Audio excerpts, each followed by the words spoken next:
पुढची बातमी बीडमधून. बीडमधल्या खासगी कोचिंग क्लासमधील विद्यार्थिनीवरच्या लैंगिक छळ प्रकरणाला आता राजकीय वळण लागलंय.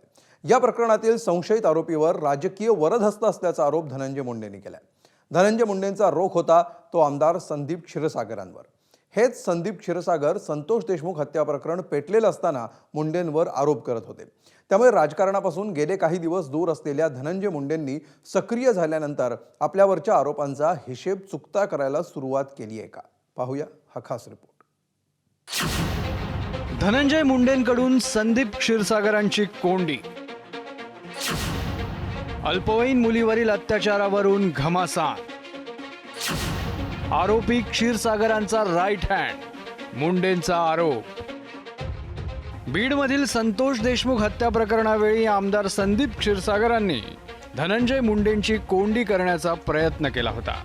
आणि आता बीडमधल्या अल्पवयीन मुलीवर झालेल्या लैंगिक छळाच्या प्रकरणातील एक आरोपी हा क्षीरसागरांचा राईट हँड असल्याचा दावा करत धनंजय मुंडेंनी क्षीरसागरांची कोंडी केली आहे. आणि यासाठी धनंजय मुंडेंनी थेट मुख्यमंत्री आणि उपमुख्यमंत्र्यांची भेट घेऊन त्यांना निवेदन दिलं आणि महिला IPS अधिकाऱ्यांच्या अध्यक्षतेखाली SIT नेमून या संपूर्ण प्रकरणाचा तपास करण्याची मागणी केली आहे. माझ्याकडे त्या संदर्भात एक निवेदन आज प्राप्त झालेलं आहे. त्या निवेदनामध्ये या प्रकरणाची एक सिनियर IPS महिला अधिकारी नेमून चौकशी करावी अशा प्रकारची मागणी करण्यात आलेली आहे. मी त्या संदर्भात DGंना निर्देश दिलेले आहेत की DGंनी या मागणीचा विचार करून योग्य निर्णय करावा. आता हे बीडमधील अत्याचाराचं प्रकरण नेमकं काय होतं ते पाहूयात. खासगी कोचिंग क्लासमध्ये 17 वर्षीय मुलीचा शिक्षकांकडूनच लैंगिक छळ करण्यात आला. या प्रकरणात 2 शिक्षकांवर पॉक्सो अंतर्गत बीडच्या शिवाजीनगर पोलीस ठाण्यात गुन्हा दाखल करण्यात आलाय. विजय पवार आणि प्रशांत खाटोकर अशी संशयित आरोपींची नावं आहेत.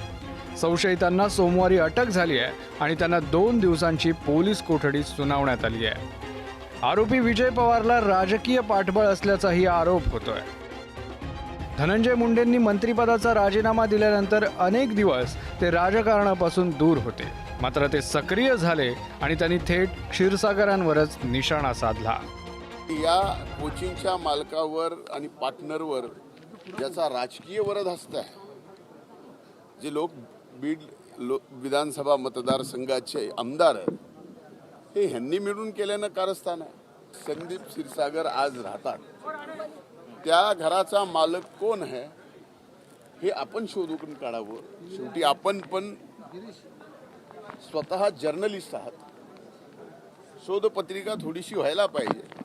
आपण बीडला मधल्या काळात बऱ्याच येऊन गेलात, बरेच दिवस थांबलात. माझी विनंती आहे की आपण ते सुद्धा काढा.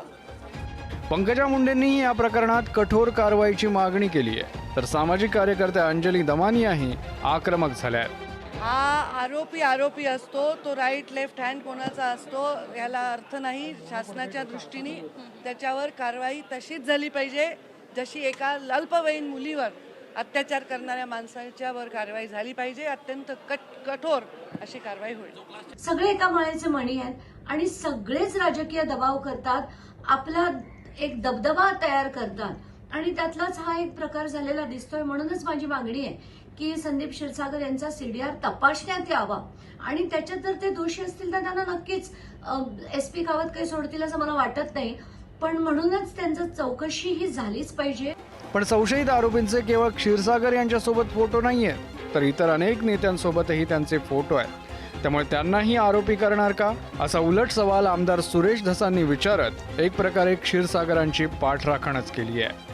तर इतके दिवस गप्प का बसलात असा सवाल विचारत शरद पवार गटाचे खासदार बजरंग सोनवणेंनी मुंडेंचे आरोप फेटाळले. मला वाटत नाही असं तथ्य हे प्रत्येक वेळी काय होतंय की कुठली काय घटना झाली की लगेच पटकन तर त्या विजय पवारांचे सर्वच पक्षाच्या लोकांबरोबर फोटो आहेत, अनेक लोकांबरोबर फोटो आहेत. एकही पक्ष मला वाटतं बीड जिल्ह्यातला शिल्लक नाही, सगळ्या पक्षाबरोबर फोटो आहेत. मग आता सगळ्या ज्यांच्याबरोबर फोटो आहेत ते सगळे जबाबदार करतात. ही घटना जी आहे ती मानवतेला काळीमा फासणारी घटना आहे. हा कुणी जरी व्यक्ती असला तरी त्या व्यक्तीला नियमाप्रमाणे जी त्याच्यावर कारवाई आहे ती कारवाई झाली पाहिजे असं मी SP साहेबांना पण बोललेलो आहे. आणि मी जी घटना घडली त्याच्या दुसऱ्याच दिवशी मीडियासमोर येऊन बोललो आणि काही जण लोक म्हणतात की याच्यावर एकही राजकीय पुढारी बोलला नाही. तर शरद पवारांच्या राष्ट्रवादीचे प्रदेशाध्यक्ष जयंत पाटील आणि सुप्रिया सुळेंनीही आरोपींना शिक्षा द्या, पण क्षीरसागर यांचा या प्रकरणात काही हात असेल असं वाटत नसल्याचं म्हटलंय. पोलीस यंत्रणेने ऍक्शन घ्यायला पाहिजे ना. होम डिपार्टमेंट काय करतं या राज्याचं?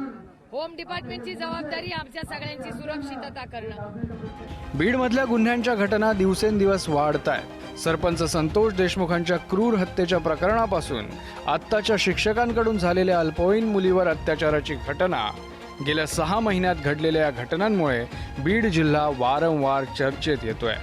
त्यामुळे बीडमधलं राजकीय आणि सामाजिक वातावरण गढूळ बनलंय. गुन्हेगार कुणीही असला तरी गुन्हेगारीची ही कीड योग्य वेळी आणि योग्य पद्धतीनं ठेचण्याची गरज आहे. नेत्यांचं राजकारण होत राहील पण गुन्हेगार सुटता कामा नये. बीडहून विकास मानेसह यामिनी दळवी, ABP माझा, मुंबई. ABP माझा, उघडा डोळे बघा नीट.